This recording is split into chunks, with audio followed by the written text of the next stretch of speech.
আজকে তৃতীয় খুতবা আমরা আলোচনা করব রমাজানের শেষ 10 দিনের গুরুত্ব, তাৎপর্য এবং বিশেষ করে লাইলাতুল কদর সম্পর্কিত বিস্তারিত গুরুত্বপূর্ণ আলোচনা পেশ করার চেষ্টা করব ইনশাআল্লাহ আজিজ। সম্মানিত উপস্থিতি, কদর শব্দের শাব্দিক অর্থ হচ্ছে একটি অর্থ সম্মান এবং মর্যাদা, আর একটি অর্থ হচ্ছে কোনো কিছুকে নির্ধারণ করা। সম্মান এবং মর্যাদার বিষয়ে আল্লাহ সুবহানাহু তাআলা নিজেও পবিত্র কোরআনের কিছু আয়াতে কদর শব্দটা সম্মান এবং মর্যাদার জন্য ব্যবহার করেছেন।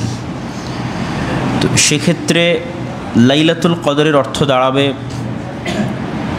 যে এই রাত যে ব্যক্তি মূল্যায়ন করবে সে সম্মানিত হওয়ার যে ওসিলা পৃথিবীতে আছে সেই ওসিলার একটি ওসিলা সে অবলম্বন করল, তথা এই রাতকে জাগ্রত করার মাধ্যমে সে সম্মানিত হওয়ার রাস্তাকে অবলম্বন করল।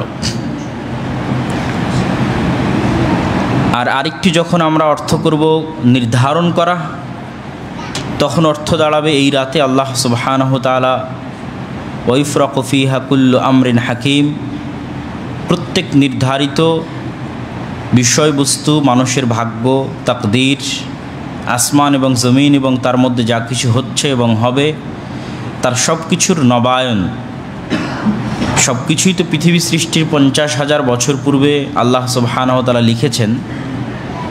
তবে ফেরেশতাদেরকে সেই কাজগুলো সুষ্ঠুভাবে বন্টন করার জন্য আল্লাহ সুবহানাহু তাআলা জানান 1 বছর পূর্বে।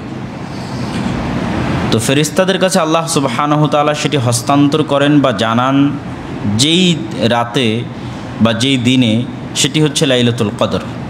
যদি কদর শব্দের অর্থ আমরা করি নির্ধারণ করা, ফায়সালা করা, আর যদি কদর শব্দের অর্থ করি সম্মান এবং মর্যাদা, তাহলে এই রাত যারা জাগ্রত করবে তাদের সম্মান এবং মর্যাদার ব্যবস্থা আল্লাহ সুবহানাহু তাআলা করবেন।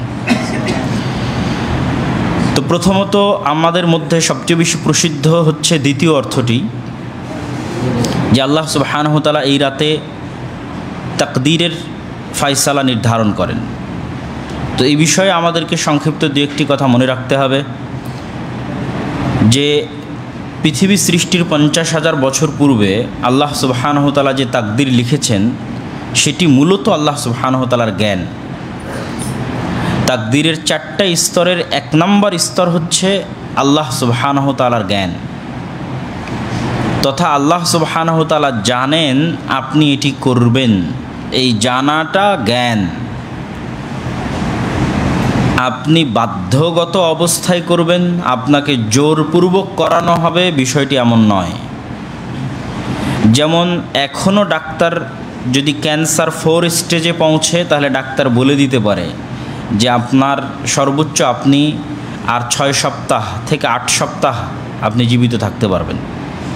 তাহলে এই যে ডাক্তার জানতে পারছে আগাম, এইটার কারণে, ডাক্তারের জানার কারণে সেই ব্যক্তি বাধ্যগত অবস্থায় মারা যাবে, বিষয়টা এমন নয়। কিন্তু ডাক্তারকে যে জ্ঞান আল্লাহ সুবহানাহু তাআলা দিয়েছে সেই জ্ঞান থেকে সে জানতে পারছে যে এই ব্যক্তি মারা যাবে। তো দুনিয়াতেও সাধারণ মানুষ ন্যূনতম হালকা, সারা পৃথিবীর মানুষের কাছে যে জ্ঞান আল্লাহ সুবহানাহু তাআলা দিয়েছেন, মিনাল ইলমি ইল্লা কালিলা, সেটা মহাসমুদ্রে সুই যদি ডুবানো হয় তাহলে সেই সুই ডুবালে মহাসমুদ্রের তুলনায় সুইয়ের সাথে লেগে থাকা পানি আর আল্লাহ সুবহানাহু তাআলার জ্ঞানের সাথে সারা পৃথিবীর সব মানুষের জ্ঞানের তুলনা ওই রকম। তো তারপরও মানুষ ন্যূনতম জ্ঞান নিয়েও মানুষ কিছু না কিছু বিষয়ে ভবিষ্যৎবাণী করতে পারছে। মানুষ জানতে পারছে যে আজকে বৃষ্টি হতে পারে, কালকে বৃষ্টি নাও হতে পারে, এতক্ষণ পর ঝড় হতে পারে, এত মাইল এত কিলোমিটার বেগে ঝড় হতে পারে। তো এই যে মানুষও জ্ঞান চর্চার মাধ্যমে আগাম জানতে পারছে, তাহলে যিনি সকল কিছুর জ্ঞান রাখেন তিনি অবশ্যই আগাম জানেন যে মানুষ কি করবে। এই জানাটাই তিনি লিখেছেন, লিখতে বলেছেন কলমকে, সেটি তাকদীর। তবে অবশ্যই মানুষ প্রত্যেক যে কাজ করে সেই কাজ আল্লাহ সুবহানাহু তাআলার অনুমতিতেই করে। আল্লাহ সুবহানাহু তাআলার এই অনুমতিকে বলা হয় পৃথিবী পরিচালনায় আল্লাহ সুবহানাহু তাআলার ইচ্ছা। আল্লাহ সুবহানাহু তাআলার দুটি ইচ্ছা, একটি হচ্ছে আল্লাহ সুবহানাহু তাআলার শারঈ, আরেকটি আল্লাহ সুবহানাহু ওয়া তাআলার কাউনি। শারআন আল্লাহ এটি চান যে ইবলিস হেদায়েত প্রাপ্ত হোক। এই চাওয়াতে আল্লাহ সুবহানাহু ওয়া তাআলার কোনো ত্রুটি নাই। আল্লাহ এটি চান যে আবু জাহাল হেদায়েত প্রাপ্ত হোক, আবু তালেব ইসলাম গ্রহণ করুক। চান বলেই মুহাম্মদ সাল্লাল্লাহু আলাইহি ওয়াসাল্লামের মতো নবীকে পাঠিয়েছেন, দাওয়াতি কাজের ব্যবস্থা করে দিয়েছেন, দাওয়াত পৌঁছানোর ব্যবস্থা করে দিয়েছেন, কোরআনকে সংরক্ষণ করে দিয়েছেন, মানুষের মধ্যে জ্ঞান ছড়িয়ে দেওয়ার জন্য, কোরআন ছড়িয়ে দেওয়ার জন্য আলেম ওলামার ব্যবস্থা করেছেন, মসজিদ মাদ্রাসার ব্যবস্থা করেছেন। মানুষ হেদায়েত হবে এরকম প্রত্যেকটা ওসাইল, প্রত্যেকটা কারণ এবং মাধ্যম পৃথিবীতে আল্লাহ রেখেছেন। তথা আল্লাহ সুবহানাহু ওয়া তাআলা চান যে মানুষ হেদায়েত প্রাপ্ত হোক, ফেরাউনও হেদায়েত প্রাপ্ত হোক, ইবলিসও হেদায়েত প্রাপ্ত হোক, আবু জাহলও হেদায়েত প্রাপ্ত হোক। কিন্তু ফেরাউন যেই মুহূর্তে আল্লাহ সুবহানাহু ওয়া তাআলাকে লঙ্ঘন করত, দাবি করছে আনা রাব্বুকুমুল আলা, আমি তোমাদের প্রতিপালক, অথবা ইবলিস যখন দাবি করছে যে আমি সিজদা করব না, তখন আল্লাহ সুবহানাহু ওয়া তাআলা জোর করে আর ইবলিসকে সিজদা করাননি। ইবলিস যে সিজদা করব না বলছে, আল্লাহ সুবহানাহু ওয়া তাআলা চাইলে ইবলিসকে জোর করে সিজদা করাতে পারেন, কেন তিনি হচ্ছেন খালিক, সৃষ্টিকর্তা। তিনি চাইলে ইবলিসকে তখনই মেরে ফেলতে পারেন, তার রূহ কবজ করে নিতে পারেন, তার মুখের বাক শক্তি ছিনিয়ে নিতে পারেন, তার শ্রবণ শক্তি ছিনিয়ে নিতে পারেন, কিন্তু আল্লাহ সুবহানাহু ওয়া তাআলা সেটি করেননি। তথা আল্লাহ সুবহানাহু ওয়া তাআলার দেওয়া ক্ষমতা ব্যবহার করেই সে পৃথিবীতে অনাচার এবং অন্যায় ছড়াচ্ছে। মানুষ যখন কোনো গুনাহের কাজে লিপ্ত হয়, তখন সে আল্লাহর দেওয়া শক্তি ব্যবহার করে। আমরা যখন কান দিয়ে অশ্লীল জিনিস শুনি, আল্লাহ চাইলে আমাদের কানকে বধির করে দিতে পারেন, কিন্তু এই কানে শ্রবণ শক্তি আল্লাহই দিয়েছে। আমরা যখন অশ্লীল দৃশ্য দেখি, এই চোখে দৃষ্টিশক্তি আল্লাহই দিয়েছে। তথা প্রত্যেকটা কাজ করার সময় আল্লাহ সুবহানাহু ওয়া তাআলার অনুমতি শামিল থাকে, ওই কাজের সাথে সম্পৃক্ত থাকে। আল্লাহ চাইলে সেটি আটকাতে পারেন, কিন্তু আল্লাহ পৃথিবীকে যে সেটআপের উপর তৈরি করেছেন, সেই সেটআপে এই ধরনের ব্যতিক্রম ঘটনা ঘটে না। আল্লাহ ছুরিকে তৈরি করেছেন কাটার জন্য, অন্যায়ভাবেও যদি কাটা হয় তো কেটে যাবে, তথা অন্যায়ভাবেও যদি একজন নিরপরাধ মানুষের উপর ছুরি চালায় তো ছুরি কাটবে, এটাই ছুরির কাজ। মানুষ রাসায়নিক দিয়ে বিভিন্ন পদার্থ দিয়ে বোমা তৈরি করেছে, তো ওইটার কাজই আল্লাহ নির্ধারণ করে রেখেছেন যে সে ফাটলে, বিস্ফোরণ ঘটলে মানুষ মারা যাবে। তো সেই বিস্ফোরণ যদি ফিলিস্তিনের সবচেয়ে পরহেজগার আল্লাহওয়ালা মানুষের উপর হয়, তবুও বিস্ফোরণ ঘটবে। এটাই পৃথিবীর নিয়ম, এভাবেই পৃথিবী সেট আপ হয়েছে। কিন্তু আল্লাহ সুবহানাহু ওয়া তাআলা কখনো কখনো আটকান, সেটাকেই বলা হয় মুআজিজা। যেমন ইব্রাহিম আলাইহিস সালাতু ওয়াস সালামকে আগুনে নিক্ষেপ করা হয়েছে, তা আগুনকে তো এই জন্যই আল্লাহ সৃষ্টি করেছে সে জ্বালিয়ে দিবে। তাতে তার মধ্যে ইমানদার নিক্ষেপ করা হোক আর কাফের নিক্ষেপ করা হোক, ইমানদারকে কি আগুন জ্বালায়নি? আল্লাহ সুবহানাহু ওয়া তাআলা সূরা বুরুজের মধ্যে বলেছেন আসসামা ইযাতিল বুরুজ ওয়াল ইয়াউমিল মাউউদ ওয়া শাহিদু ওয়া মাশহুদ। এই পুরো সূরা বুরুজের যে আসহাবুল উখদুদের ঘটনা আছে, তারা ইমানদার ছিল, তাদেরকে জ্বলন্ত আগুনে নিক্ষিপ্ত করেছে বাদশা, পুড়ে গেছে, মুমিন অবস্থায় পুড়ে গেছে। তো তাকদীরের এই স্তরগুলো আমাদের মাথায় রাখতে হবে, যে মানুষ স্বেচ্ছায় স্বাধীনভাবে কাজ করে, কিন্তু আল্লাহ সুবহানাহু ওয়া তাআলা জানেন যে মানুষ এটা করবে। তবে তাকদীরের মধ্যে পরিবর্তন হয়, সেই পরিবর্তন দোয়ার মাধ্যমে হয়, বিভিন্ন আমলের মাধ্যমে হয়। আল্লাহ সুবহানাহু ওয়া তাআলা চাইলে ফাআলুল লিমা ইউরিদ, যা ইচ্ছা তাই করতে পারেন। তো সেই তাকদীর নির্ধারণ করো তো আল্লাহ সুবহানাহু ওয়া তাআলা ফেরেশতাদের কাছে হস্তান্তর করেন যে রাতে, সেই রাতটি হচ্ছে লাইলাতুল কদর। লাইলাতুল কদরের গুরুত্ব এবং ফজিলত সম্পর্কে আল্লাহ সুবহানাহু ওয়া তাআলা পবিত্র কোরআনের সম্পূর্ণ ভিন্ন একটি সূরা অবতীর্ণ করেছেন। যদিও এই সূরা অবতীর্ণ হওয়ার কিছু শানে নুজুল পাওয়া যায়, সেই শানে নুজুলগুলোর সত্য মিথ্যা পড়ে, কিন্তু আমাদের এই মাসের গুরুত্ব বা এই দিনের গুরুত্ব বোঝার জন্য সেটি আমাদের জন্য সহযোগী বা উপকারী হতে পারে। দুইটা ঘটনা বর্ণিত আছে। একটি হচ্ছে একদা রাসূলুল্লাহ সাল্লাল্লাহু আলাইহি ওয়াসাল্লাম যাকার রাজুলাম মিন বানি ইসরাঈল, বানি ইসরাঈলের একজন ব্যক্তির বর্ণনা রাসূল সাল্লাল্লাহু আলাইহি ওয়াসাল্লাম দিলেন, যে ব্যক্তি আল্লাহর রাস্তায় যুদ্ধ করেছে 1000 মাস। ফাআজিবাল মুসলিমুনা মিন যালিক, তো মুসলমানেরা এই কথা শুনে খুব আশ্চর্য হয়ে গেল। এটা একটা ঘটনা। আর আরেকটা ঘটনা হচ্ছে, একদিন রাসূলুল্লাহ সাল্লাল্লাহু আলাইহি ওয়াসাল্লাম বানু ইসরাঈলের 4 জন নবীর বর্ণনা দিলেন, আইয়ুব, জাকারিয়া, ইউশা বিন নুন এবং আরেকজন। এই 4 জন নবীর বর্ণনা দিয়ে বললেন যে 4 জন প্রায় 80 বছর আল্লাহ সুবহানাহু ওয়া তাআলার এমনভাবে ইবাদত করেছে যে সেখানে কোনো গুনাহ শামিল ছিল না, সেখানে কোনো গুনাহ ছিল না। তো এই ঘটনা শুনেও মুসলিম উম্মাহ বা উম্মতে মুহাম্মাদি বা সাহাবী যারা ছিল তারা অত্যন্ত আশ্চর্য হলেন এবং তারা ভাবতে লাগলেন যে আমরা এরকম আমল কিভাবে করতে পারি। এই উম্মতের বয়স তো অনেক অল্প। তো অতীত উম্মতের বয়সের সাথে তুলনা করলে এই উম্মতের বয়স দিয়ে এই ধরনের ব্যাপক ইবাদত এবং তাদের সাথে প্রতিযোগিতায় টেকা বা অগ্রগামী হওয়ার কোনো সুযোগ নাই, কেননা বয়স সীমিত। তখন আল্লাহ সুবহানাহু ওয়া তাআলা জানিয়ে দিলেন মুহাম্মদ সাল্লাল্লাহু আলাইহি ওয়াসাল্লামকে যে এই উম্মতে মুহাম্মাদি তার অতীতের চলে যাওয়া উম্মতদের চাইতেও বেশি আমল করার সুযোগ পাবে। অল্প বয়স নিয়েও আমি তাদেরকে বিভিন্ন অফার সেট করে দিচ্ছি যে এই অফারটা গ্রহণ করলে এতদিনের সমান নেকি, ওই অফার গ্রহণ করলে এতদিনের সমান নেকি। তার মধ্যে সবচেয়ে বড় একটা অফার হচ্ছে লাইলাতুল কদর। এক রাতের ইবাদত ৮০ বছরের চাইতেও বেশি সময় ইবাদতের নেকি দিবে।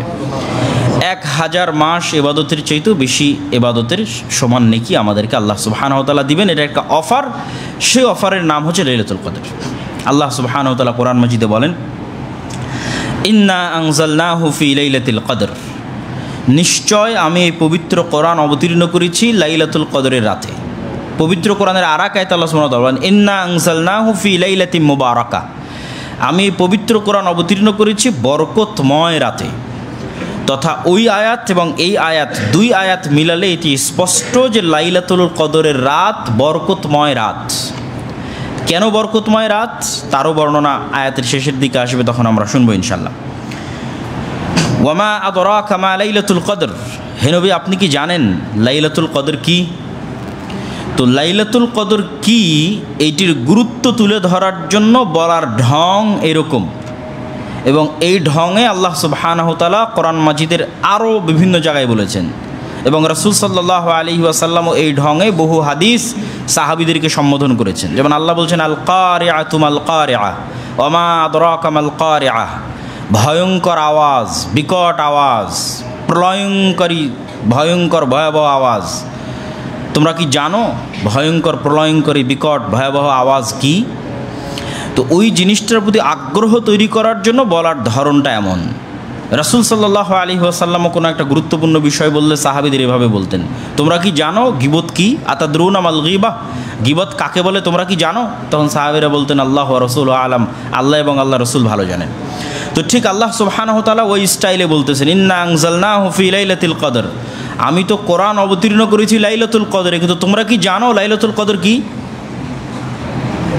ওয়ামা আদরাকা মা লাইলাতুল কদর, তোমরা কি জানো লাইলাতুল কদর কি? যাতে মানুষের আগ্রহ তৈরি হয় এই বিষয়টা জানার জন্য যে আসলে কি লাইলাতুল কদর। যে রাতের কথা আল্লাহ বলছেন এই রাতে কোরআন অবতীর্ণ করেছেন, আবার আল্লাহ জিজ্ঞেস করছেন সেই রাত কি, তখন আল্লাহ এবার নিজেই উত্তরে বলছেন, লাইলাতুল কদরি খায়রুম মিন আলফি শাহর, লাইলাতুল কদর হচ্ছে ১,০০০ মাসের সমান না, ১,০০০ মাসের চাইতেও শ্রেষ্ঠ। তো এখানে মুফাসসিরিনে কেরাম ব্যাখ্যায় লিখেছেন যে আরবিতে যখনই সীমাহীন কোনো সংখ্যার নির্ধারণ করার জন্য মানুষ বাক্য ব্যবহার করে, যেমন আমরা আমাদের বলার ধরনের সময় বলি যে সে লাখ লাখ টাকার মালিক, আসলে কত লাখ টাকার মালিক সেটা তো জানি না, কোটি কোটি টাকার মালিক, মানে অসংখ্য টাকার মালিক। তো ঠিক আরবিতে বলার গতি হচ্ছে যখন কোনো কিছুকে সীমাহীন বোঝানোর চেষ্টা করা হয় তখন বলা হয় হাজার বা হাজার হাজার। তো এখানে হাজার দ্বারা নির্ধারিতই হাজার এটা নয়।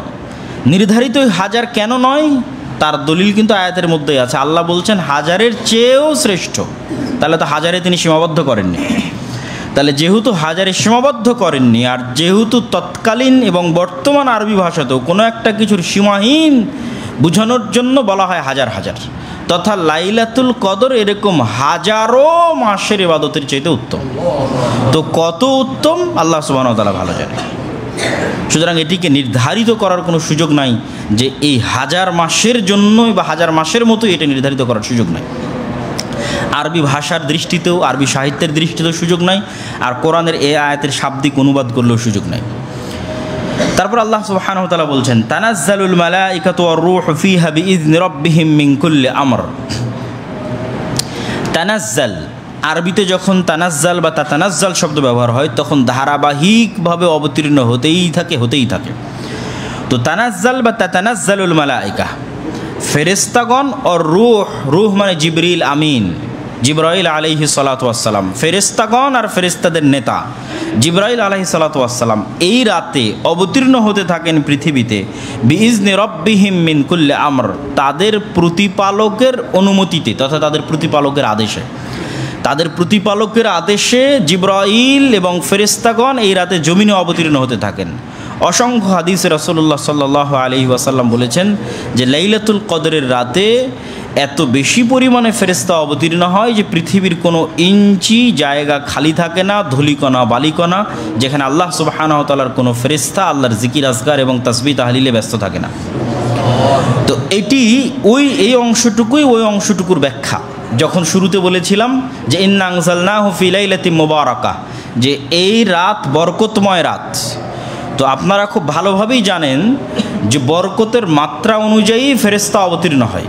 যখন কোথাও কোরআন তেলাওয়াত হয় সেখানে ফেরেশতা আসে, কেন বরকত অবতীর্ণ হয়। যেখানেই বরকতের কথা আছে সেখানেই ফেরেশতা আসে, যেখানে বরকত নাই সেখানে ফেরেশতা নাই, সেখানে শয়তান। সেটা বাড়িতে প্রবেশের ক্ষেত্রে হোক, খাওয়ার ক্ষেত্রে হোক, প্রত্যেকটা ক্ষেত্রে, কোরআন তেলাওয়াতের ক্ষেত্রে হোক, একটা মজলিসুল জিকির ইসলামী আলোচনা অনুষ্ঠান হোক, হাফাতহুমুল মালায়েকা, বরকত অবতীর্ণ হওয়ার মাত্রা অনুযায়ী ফেরেশতা অবতীর্ণ হয়। তথা বরকতের মাত্রা কম, ফেরেশতার সংখ্যা কম, বরকতের মাত্রা বেশি, ফেরেশতার সংখ্যা বেশি, ঝাঁক ধরে ফেরেশতা আসে। তো লাইলাতুল কদর কি পরিমাণ বরকতময় হতে পারে, লাইলাতুল কদরের বরকত কতটা সীমাহীন এবং কতটা অগণিত অসংখ্য হতে পারে যে এত বেশি পরিমাণে ফেরেশতা অবতীর্ণ হয় বরকত নিয়ে, বরকতের সাথে, যে পৃথিবীতে একটা ইঞ্চি জায়গা খালি থাকে না যেখানে ফেরেশতা থাকে না। তাহলে এত বেশি সংখ্যক ফেরেশতা অবতীর্ণের সাথে কানেকশন হচ্ছে বরকতের। তাতানাজ্জালুল মালায়েকাতু রূহ, জিবরাইল আমিন নিজে অবতীর্ণ হয় এবং কোটি কোটি অগণিত ফেরেশতা অবতীর্ণ হয় এবং পৃথিবীর 1 ইঞ্চি জায়গা খালি থাকে না ফেরেশতা থেকে। মানে ওই রাতে এত বেশি পরিমাণে বরকত অবতীর্ণ হয়। সালামুন হিয়া হাত্তা মাতলাইল ফাজর, এই বরকত অব্যাহত থাকে সূর্যোদয় পর্যন্ত, ফজরের আজান পর্যন্ত, ফজর পর্যন্ত এই বরকত অবতীর্ণ অব্যাহত থাকে। সম্মানিত উপস্থিতি, এই আমরা একটি সূরার অনুবাদ করলাম হালকা সংক্ষিপ্ত ব্যাখ্যা সহ, যে সূরাটা মূলত লাইলাতুল কদর কেন্দ্রিক একটি সূরা। লাইলাতুল কদর সম্পর্কে রাসূলুল্লাহ সাল্লাল্লাহু আলাইহি ওয়াসাল্লাম এবং তার সাহাবী তারা কেমন কি ইবাদত করতেন এবং কি ফজিলত বর্ণনা করেছেন সে বিষয়ে আমরা দু একটি হাদিস দেখি। আন আয়েশা উম্মুল মুমিনিন রাদিয়াল্লাহু তাআলা আনহা আন্নাহা ক্বালাত, আয়েশা রাদিয়াল্লাহু তাআলা আনহা থেকে বর্ণিত তিনি বলেন, কানান নবিয়্যু সাল্লাল্লাহু আলাইহি ওয়াসাল্লাম ইযা দাখালাল আশরু শাদ্দা মিযরাহ, যখন রমজানের শেষ 10 দিন প্রবেশ করত আল্লাহর নবী তার লুঙ্গি বেঁধে নিতেন বা গামছা বেঁধে নিতেন। আমরা যদি গ্রামের ভাষায় বলি যে গ্রামে যখন কোনো শক্ত কাজ করার জন্য মানুষ যায় তখন আমরা আমাদের আঞ্চলিক ভাষায় বলি লেংটি মারা বা নেংটি মারা বা কাঁচা মারা। তথা একটা ভারী জিনিস উত্তোলন করতে যাবে, ভারী জিনিস কাটতে যাবে, তো লুঙ্গি পরিহিত অবস্থায় থাকলে লুঙ্গিতে কাঁচা মারে। অথবা বাড়ির মা এবং বোনেরা এবং ভাবিরা যখন কাজ করে তখন ওড়না কোমরের সাথে পেঁচিয়ে নেয়, শাড়ির আঁচল কোমরের সাথে পেঁচিয়ে নেয়। তথা শক্তিশালী কোনো কাজ করার আগের যুগ থেকেই এটা একটা গতি যে কাপড়কে গুটিয়ে নিয়ে শরীরের সাথে বাঁধা হয় ভালো ভারী কোনো কিছু করার জন্য।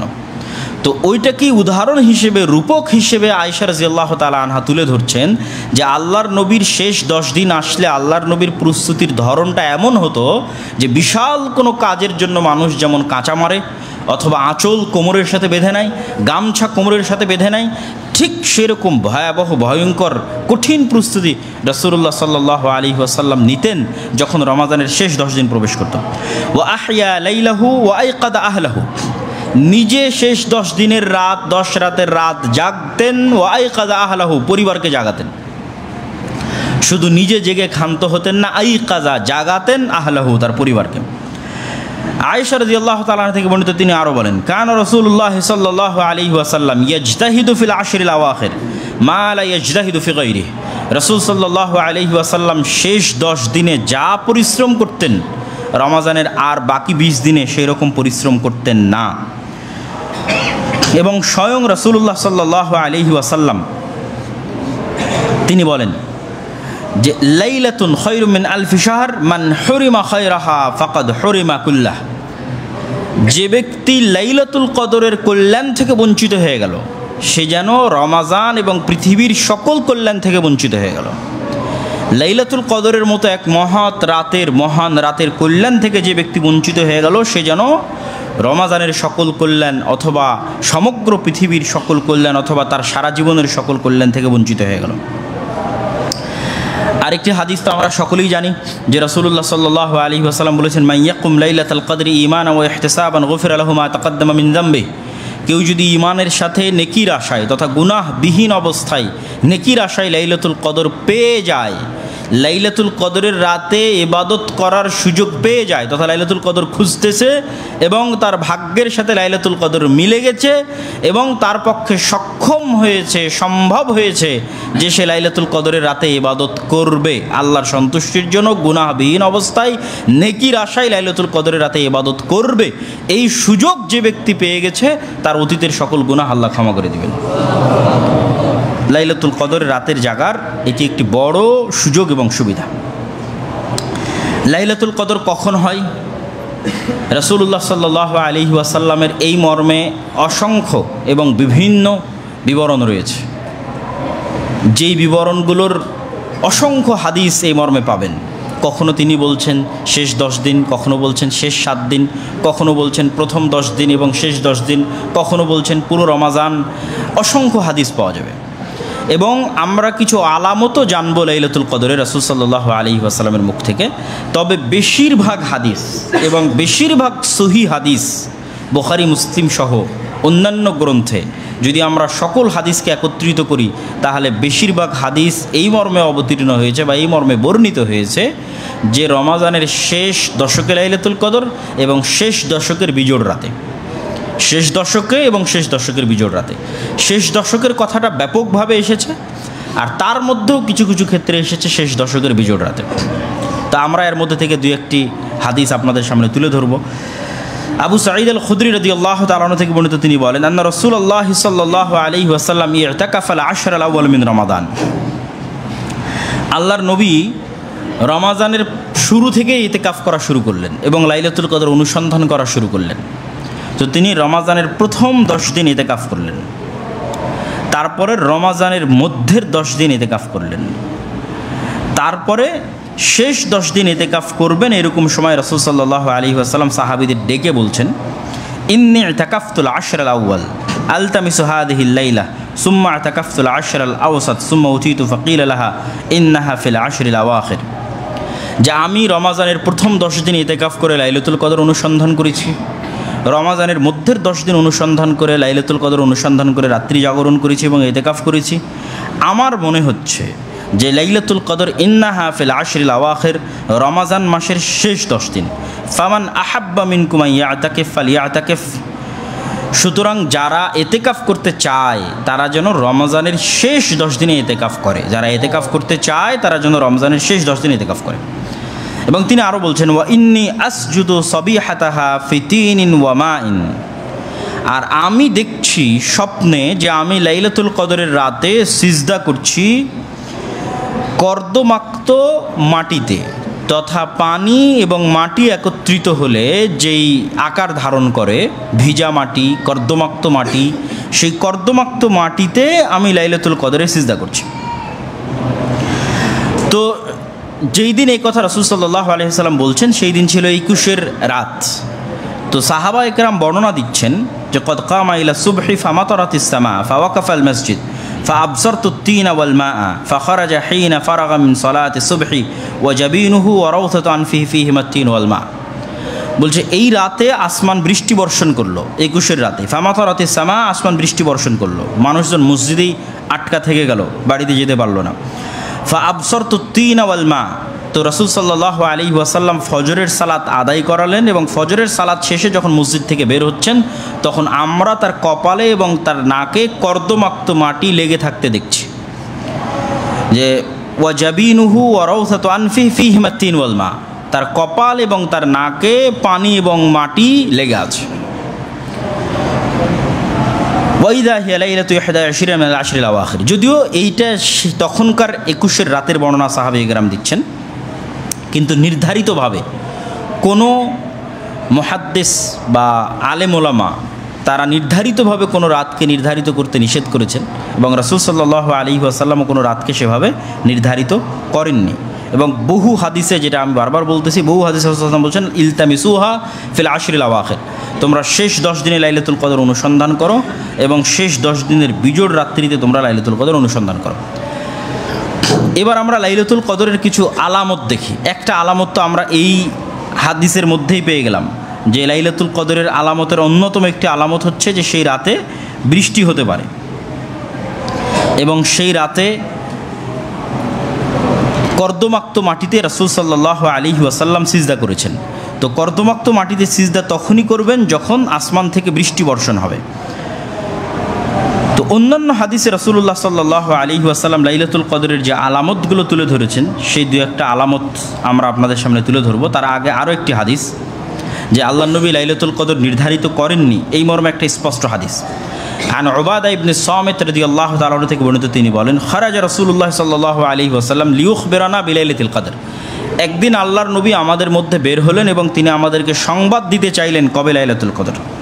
ফাতালাহা রাজুলানি মিনাল মুসলিমিন, তো মুসলমানদের দুইজন ব্যক্তি পরস্পরে মারামারি করছিল। আল্লাহর নবী বের হয়ে দেখেন যে দুইজন মুসলমান মারামারি করতেছে। তখন রাসূল সাল্লাল্লাহু আলাইহি ওয়াসাল্লাম তাদের মারামারি মিটিয়ে দিতে গিয়ে তিনি বলছেন, খরাজতু লিউখবিরাকুম বিলাইলাতিল কদর, আসলে আমি তো বের হয়েছিলাম বাড়ি থেকে তোমাদেরকে লাইলাতুল কদর কবে সে বিষয়ে স্পষ্ট তোমাদেরকে সংবাদ দেব। ফাতালাহা ফুলান ও ফুলান, কিন্তু বের হয়ে দেখি যে এই দুইজন ব্যক্তি মারামারি করতেছে। ফারুফে, তো লাইলাতুল কদর কবে এই জ্ঞানটা আমার থেকে উঠিয়ে নেওয়া হয়েছে। ওয়া আসা আন ইয়াকুনা খায়রাল লাকুম, আর আমি আশা করছি যে লাইলাতুল কদর কবে এই জ্ঞানটা আমার থেকে উঠিয়ে নেওয়া তোমাদের জন্য কল্যাণকর। ফালতামিসুহা ফিত তাসিআহ ওয়াস সাবিআহ ওয়াল খামিসাহ, তোমরা শেষ 10 দিনের পঞ্চম, সপ্তম, নবম, এইভাবে বিজোড়গুলো রাসূল সাল্লাল্লাহু আলাইহি ওয়াসাল্লাম উল্লেখ করতে থাকলেন। এই বিজোড়গুলোতে তোমরা অন্বেষণ করতে থাকো। তো পঞ্চম, শেষ 10 দিনের পঞ্চম, সপ্তম মানে রমাজান শেষ হতে আর 5 দিন বাকি, রমাজান শেষ হতে আর 7 দিন বাকি, রমাজান শেষ হতে আর 9 দিন বাকি, রমাজান শেষ হতে আর 3 দিন বাকি, এইভাবে হিসাবটা হচ্ছে এইভাবে। তো এই দিনগুলোতে, এই রাতগুলোতে তোমরা অনুসন্ধান করো। তো এই হাদিস থেকে দুটো বিষয় স্পষ্ট, যে পারস্পরিক ঝগড়া বা গণ্ডগোলের মাধ্যমে অনেক জ্ঞান বা অনেক রহমত বা কল্যাণকর জিনিস আমাদের থেকে উঠে যেতে পারে, যেমনটা রাসূল সাল্লাল্লাহু আলাইহি ওয়াসাল্লামের নিকট থেকে উঠিয়ে নেওয়া হয়েছে। 2, উঠিয়ে নেওয়ার মধ্যে কল্যাণ কি? যদি নির্ধারিত একটি দিনই নির্ধারণ করে দেওয়া হতো তাহলে তো আসলে পরীক্ষার প্রশ্নপত্র ফাঁস হয়ে গেল। আর আল্লাহ সুবহানাহু ওয়া তাআলা সেভাবে কখনোই প্রশ্নপত্র ফাঁস করেন না। বিশেষ করে এই ধরনের গুরুত্বপূর্ণ এবং ব্যাপক অফার আছে, এইটার জন্য কে কত পরিশ্রম করে। যে সবচেয়ে বেশি পরিশ্রম করবে সে কি করবে? সে রমাজানের প্রত্যেক রাতে আল্লাহর ইবাদত করবে এবং জাগবে। তো যে রমাজানের প্রত্যেক রাতে আল্লাহর ইবাদত করবে এবং জাগবে, তার লাইলাতুল কদর মিস হওয়ার কোনো সম্ভাবনা নাই। তো সে সবচেয়ে পরিশ্রমী ছাত্র, তো সবচেয়ে পরিশ্রমী ছাত্র সবচেয়ে ভালো রেজাল্ট করবে। আর যে তার চেয়ে পরিশ্রম করবে তার সম্ভাবনা তার চেয়ে কম হবে, যে তার চেয়ে পরিশ্রম করবে তার সম্ভাবনা তার চেয়ে কম হবে। যে সবচেয়ে কম পরিশ্রম করবে, যে আমাকে একটা রাত দিয়ে দেন 27-এর রাত, তো তার সম্ভাবনা আরও কম হবে। তো আমরা যেন বেশি পরিশ্রম করি, এবং বেশি পরিশ্রম করলে লাইলাতুল কদর না পেলেও ওই রাতে ইবাদত করার নেকি তো আর মিস যাচ্ছে না, সেই নেকিটা তো আর বাদ যাচ্ছে না। এমনিতেই রাতে ইবাদত করা আল্লাহ সুবহানাহু ওয়া তাআলার নিকটে অনেক প্রিয়। ফলত এই জিনিসটা উজ্জ্ব রাখার মাধ্যমে আল্লাহ সুবহানাহু ওয়া তাআলার প্রতিযোগী বান্দা, যারা আল্লাহর ইবাদতের জন্য প্রতিযোগিতা করে এই পৃথিবীতে, তাদের প্রতিযোগিতার মাঝটা উন্মুক্ত থাকলো। তারা এই প্রতিযোগিতার মাধ্যমে যেমন লাইলাতুল কদরও পাবে, ঠিক লাইলাতুল কদর পেতে গিয়ে যে প্রতিযোগিতা করলে, প্রতিযোগিতা করতে গিয়ে আরও বেশি ইবাদত করা হয়ে যাবে, আরও অসংখ্য ইবাদত করা তাদের হয়ে যাবে। এটাই রাসূল সাল্লাল্লাহু আলাইহি ওয়াসাল্লাম বলছেন যে এই রাত আমার নিকট থেকে উঠিয়ে নেওয়া হয়েছে, যা তোমাদের জন্য এর মধ্যে কল্যাণ আছে বলে আমি আশা করছি। সম্মানিত উপস্থিতি, লাইলাতুল কদরের আলামত বা লাইলাতুল কদরের যে চিহ্ন, সেই চিহ্নগুলো যদি আমরা তুলে ধরি হাদিস থেকে একের পর এক, তাহলে রাসূলুল্লাহ সাল্লাল্লাহু আলাইহি ওয়াসাল্লাম বলছেন, ইন্না আমারাতা লাইলাতুল কদর আন্নাহা সাফিয়াতুন বালজাহ কাআন্না ফিহা কমারান সাতিআ। লাইলাতুল কদরের রাত অনেক স্বচ্ছ ও পরিষ্কার এবং উজ্জ্বল চাঁদ বিশিষ্ট তথা গুমট ঘন অন্ধকারাচ্ছন্ন রাত নয়। সাকিনাতান সাজিয়াহ, খুবই শান্ত শিষ্ট। পৃথিবীর আবহাওয়া পরিবেশ প্রচণ্ড অস্থিতিশীল নয়। লা বারদা ফিহা ওয়ালা হার, প্রচণ্ড গরম নয়, প্রচণ্ড ঠান্ডা নয়। এবং তারকা বা যে উল্কা নিক্ষেপ হয়, তারকার যে বিচ্যুতি ঘটে, সেই বিচ্যুতি মুক্ত রাত। ওয়া ইন্না আমারাতাহা আন্না শামসা সাবিহাতুহা তাখরুজু মুস্তাবিয়া। লাইলাতুল কদর রাত অতিক্রম করে যেই সূর্য ওঠে, সেই সূর্য হয় মধ্যম মানের, খুব তেজস্বী সূর্য নয়, আবার খুবই ম্রিয়মান সূর্য নয়, মধ্যম তথা তাপমাত্রা মিডিয়াম, মধ্যম মানের সূর্য। লাইসা লাহা শুআ মিসলাল কামার লাইলাতুল বদর। আর এক হাদিসে রাসূল সাল্লাল্লাহু আলাইহি ওয়াসাল্লাম বলছেন, লাইলাতুন সামাহাতুন তলকা, অত্যন্ত স্বচ্ছ পরিচ্ছন্ন টলটলে পানির মতো রাত। লা হারাতা ওয়ালা বারিদাতা, কোনো গরম নাই, কোনো শীত নাই। ওয়া তাসবিহু শামসুন সাবিহাতুহা দাঈফাতাল হামরা, পরের দিন সকালে সূর্য উঠবে, তার রশ্মি বা তার অগ্নি রশ্মি বা আগুনের যে রশ্মি আছে সেটির তেজ কম অবস্থায়, প্রচণ্ড তেজস্বী সূর্য হবে না তার পরের রাতে। তো লাইলাতুল কদরের এই আলামতগুলো যদি আমরা মাথায় রাখি, যা রাসূলুল্লাহ সাল্লাল্লাহু আলাইহি ওয়াসাল্লাম তুলে ধরলেন, সেই আলামতগুলোর যদি আমরা সারমর্মও করি যে কি সারমর্ম হতে পারে, তাহলে একটা আলামত আমরা পেলাম লাইলাতুল কদরের রাতে বৃষ্টি হতে পারে। একটা আলামত আমরা পেলাম লাইলাতুল কদরের রাতের আবহাওয়া প্রচণ্ড স্থিতিশীল থাকবে। লাইলাতুল কদরের রাত প্রচণ্ড গরম হবে না, প্রচণ্ড শীত হবে না। লাইলাতুল কদরের রাত সূর্যের তেজ থাকবে কম, তেজস্বী হবে না। এবার লাইলাতুল কদর পেলে আমাদের কি করণীয়? লাইলাতুল কদর পেলে করণীয় সম্পর্কে রাসূলুল্লাহ সাল্লাল্লাহু আলাইহি ওয়াসাল্লামকে আয়েশা রাদিয়াল্লাহু তাআলা আনহা জিজ্ঞেস করেছেন যে, আল্লাহর নবী, আপনি কি মনে করেন যদি আমি লাইলাতুল কদর পেয়ে যাই সেক্ষেত্রে আমার করণীয় কি? তখন রাসূলুল্লাহ সাল্লাল্লাহু আলাইহি ওয়াসাল্লাম তাকে একটি দোয়া শিখিয়ে দিয়েছেন, যেই দোয়াটি আমরা লাইলাতুল কদরের রাতে পড়ার অভ্যাস এবং চর্চা করতে পারি। আল্লাহুম্মা ইন্নাকা আফুউন তুহিব্বুল আফওয়া ফাআফু আন্নি। আল্লাহুম্মা ইন্নাকা আফুউন, হে আল্লাহ আপনি ক্ষমাশীল, তুহিব্বুল আফওয়া আপনি ক্ষমাকে ভালোবাসেন, ফাআফু আন্নি অতএব আমাকে ক্ষমা করেন। তো এই হাদিস থেকে আরও একটা জিনিস আমাদের কাছে পরিষ্কার এবং স্পষ্ট হয় যে মানুষ যদি বুঝতে পারে যে সে এমন একটা সুযোগ পাচ্ছে, যেই সুযোগে সে আল্লাহকে কিছু বললে আল্লাহ সুবহানাহু ওয়া তাআলা কবুল করবেন, তাহলে মানুষের সবার আগে ক্ষমা চাওয়া উচিত। এই একটা শিক্ষা আমরা এই হাদিস থেকে পাচ্ছি যে রাসূল সাল্লাল্লাহু আলাইহি ওয়াসাল্লাম বলছেন আয়েশা রাদিয়াল্লাহু তাআলাকে যে লাইলাতুল কদর যদি পেয়ে যাই, বুঝতে পারি যে আজ মনে হচ্ছে আজকে রাত লাইলাতুল কদর, তাহলে কি বলবো? তো মানুষের তো অনেক কিছু চাওয়ার আছে, মানুষের অনেক কিছু চাওয়ার আছে। তার মধ্যে রাসূল সাল্লাল্লাহু আলাইহি ওয়াসাল্লাম প্রাধান্য দিলেন ক্ষমা চাওয়াটাকে, যে আল্লাহুম্মা ইন্নাকা আফুউন, হে আল্লাহ আপনি ক্ষমাশীল, তুহিব্বুল আফওয়া আপনি ক্ষমাকে ভালোবাসেন, ফাআফু আন্নি আপনি আমাকে ক্ষমা করেন। তো ক্ষমা চাওয়াকে কেন রাসূল সাল্লাল্লাহু আলাইহি ওয়াসাল্লাম প্রাধান্য দিলেন? যে আসলে প্রকৃত অর্থে পৃথিবীর কোনো ব্যক্তি আল্লাহ সুবহানাহু ওয়া তাআলার ক্ষমা এবং দয়া ছাড়া জান্নাতে যেতে পারবে না। কোনো মানুষই এটা দাবি করে বলতে পারবে না যে আমি আমার আমলের চ্যালেঞ্জে বলতেছি যে আমার আমলের চ্যালেঞ্জ দিয়ে আমি জান্নাতে যাব। এটা মানুষ দাবিও করতে পারবে না, আল্লাহ সুবহানাহু ওয়া তাআলার সামনে বলতেও পারবে না। মানুষ এত ত্রুটিপূর্ণ। তো প্রত্যেকটা মানুষকে আসলে জান্নাতে যেতে হবে আল্লাহর ক্ষমার উপর ভিত্তি করে। নবীদেরও একই অবস্থা। আদম আলাইহিসসালাতু ওয়াসসালামও কিয়ামতের মাঠে বলবেন, আফসোস করবেন যে আমি যে ভুল করেছিলাম সেটি আল্লাহ ক্ষমা করেছে কিনা। এবং আমি দুনিয়াতে বারবার বলে এসেছি রব্বানা যালামনা আনফুসানা ওয়া ইল্লাম তাগফির লানা ওয়া তারহামনা লানাকুনান্না মিনাল খাসিরিন, ক্ষমা চেয়ে এসেছি। তো প্রত্যেক নবীর কাছে গেলেই প্রত্যেক নবী তার নিজ নিজ একটা না একটা অপরাধের কথা স্মরণ করাবেন জনগণকে এবং বুঝাবেন যে তাদের সবচেয়ে বেশি দরকার আল্লাহর ক্ষমা। তো পৃথিবীতে কেউই তার নিজের আমল দিয়ে জান্নাতে যাওয়ার দাবি করতে পারবে না। ফলত আমরা যদি বুঝতে পারি যে এই সময় আল্লাহ সুবহানাহু ওয়া তাআলা আমাদের দোয়া কবুল করতেছে না, গল্প গুজব ইত্যাদির মাধ্যমে ফ্রেন্ড সার্কেলের সাথে, এইটা আসলে লাইলাতুল কদর উদযাপন নয়। লাইলাতুল কদর মানুষের ব্যক্তিগত ইবাদত। হ্যাঁ, মানুষ মসজিদে একত্রিত হয়ে ইবাদত করতে পারে, কোরআন তেলাওয়াত করতে পারে, সালাত আদায় করতে পারে, সবই করতে পারে, কিন্তু সবচেয়ে উত্তম হচ্ছে মানুষ একাই তার বাড়িতে নির্জন ঘরে লম্বা সালাত আদায় করবে, লম্বা তেলাওয়াতের মাধ্যমে। সালাতের সৌন্দর্যই হচ্ছে লম্বা তেলাওয়াত। রাসূলুল্লাহ সাল্লাল্লাহু আলাইহি ওয়াসাল্লাম 8 রাকাত তারাবি পড়তেন, কিন্তু এমনও বর্ণনা এসেছে যে এক এক রাকাতে সূরা বাকারা শেষ করেছেন, এক এক রাকাতে সূরা আলে ইমরান শেষ করেছেন, এক এক রাকাতে সূরা নিসা শেষ করেছেন। অর্থাৎ তিনি সালাতের কোয়ালিটি বাড়াতেন। কি বাড়ানোর মাধ্যমে? সালাতের তেলাওয়াতের মাত্রা বাড়ানোর মাধ্যমে, রুকুর লম্বার মাধ্যমে, সিজদার লম্বার মাধ্যমে। রাসূল সাল্লাল্লাহু আলাইহি সাল্লাম রুকু করতেন সূরা বাকারা তেলাওয়াতের সমান, সূরা আলে ইমরান তেলাওয়াতের সমান, সিজদা করতেন সূরা নিসা তেলাওয়াতের সমান। তাহলে কত লম্বা সিজদা হতে পারে, কত লম্বা রুকু হতে পারে। তাহলে লম্বা তেলাওয়াত, লম্বা রুকু এবং লম্বা সিজদার মাধ্যমে রাসূল সাল্লাল্লাহু আলাইহি সাল্লাম সালাতের কোয়ালিটি বাড়াতেন। এবং এটাই রাত জাগার শ্রেষ্ঠতম পদ্ধতি। কেননা এখানে একসাথে অসংখ্য ইবাদতের সংমিশ্রণ ঘটে। কোরআন তেলাওয়াত নিজেই একটা শ্রেষ্ঠ ইবাদত, সেটা আপনি সালাতরত অবস্থায় পড়তেছেন, সালাত আদায় করতেছেন, সালাত নিজেই একটা শ্রেষ্ঠ ইবাদত। আপনি সালাত শেষ করে জিকির আজকার তাসবিহ তাহলিল করতেন, সেই তাসবিহ তাহলিল আপনি রুকুতে করতেছেন, সিজদায় করতেছেন। সুবহান রাব্বিয়াল আযীম, সুবহান রাব্বিয়াল আলা, এগুলো তাসবিহ, এগুলো আল্লাহর তাসবিহ, যেগুলো আপনি সালাত শেষে হয়তো আলাদা করে তাসবিহ পড়তেন।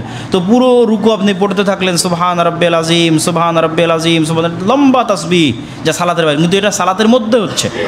আবার আপনি হয়তো সালাতের বাইরে গিয়ে হাত তুলে দোয়া করতেন, সেই দোয়াটা আপনি সালাম ফিরার পূর্বে যত দোয়া আপনার জানা আছে আল্লাহ সুবহানাহু ওয়া তাআলার কাছে করার জন্য, কোরআন এবং হাদিসের সব দোয়া আপনি সালামের পূর্বে করতে পারলেন, কিন্তু দোয়াটা হচ্ছে সালাতের মধ্যে।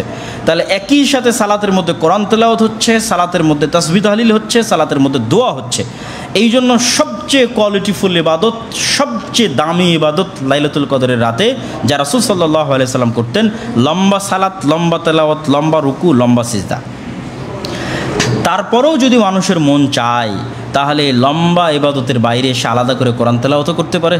এই লম্বা ইবাদতের বাইরে এসে আলাদা করে হাত তুলে আল্লাহ সুবহানাহু ওয়া তাআলার নিকটে তার যা চাওয়ার আছে সেই চাওয়া, সেই বাক্য আল্লাহ সুবহানাহু ওয়া তাআলার সামনে ব্যক্ত করতে পারে। সম্মানিত উপস্থিতি, তো লাইলাতুল কদরের এই দীর্ঘ আলোচনা থেকে আল্লাহ সুবহানাহু ওয়া তাআলা আমাদেরকে চেষ্টা করার তৌফিক দান করুক। আমরা আল্লাহ সুবহানাহু ওয়া তাআলার নিকটে দোয়া করি যে আমরা জন্য রমাজানের যে শেষ 10 রাত আছে, এই 10 রাতকে যেন আমরা গুরুত্বের সাথে, পরিবার পরিজনের সাথে, আত্মীয় স্বজনের সাথে, ভাব গাম্ভীর্যের সাথে আল্লাহ সুবহানাহু ওয়া তাআলার ইবাদতের মাধ্যমে এই লাইলাতুল কদরের ব্যাপক বরকত এবং রহমত অর্জন করার আল্লাহ সুবহানাহু ওয়া তাআলা আমাদের সুযোগ দান করুক, আল্লাহুম্মা আমিন।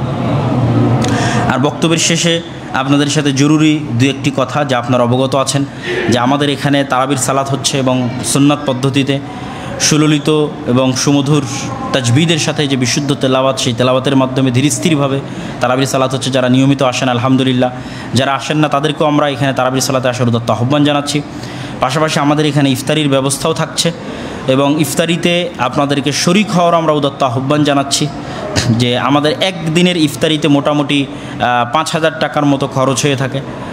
70-80 থেকে 90 জন মানুষ মোটামুটি এখানে ইফতারি করে। তো আপনারা একদিনের যদি কেউ ইফতারি করাতে চান তাহলে এই পরিমাণ অর্থ আমাদের অফিসে জমা দিলে আপনার পক্ষ থেকে সেই দিনের ইফতারির দায়িত্ব পালন করা হবে। এবং এটা একটা ব্যাপক গুরুত্বপূর্ণ ইবাদত।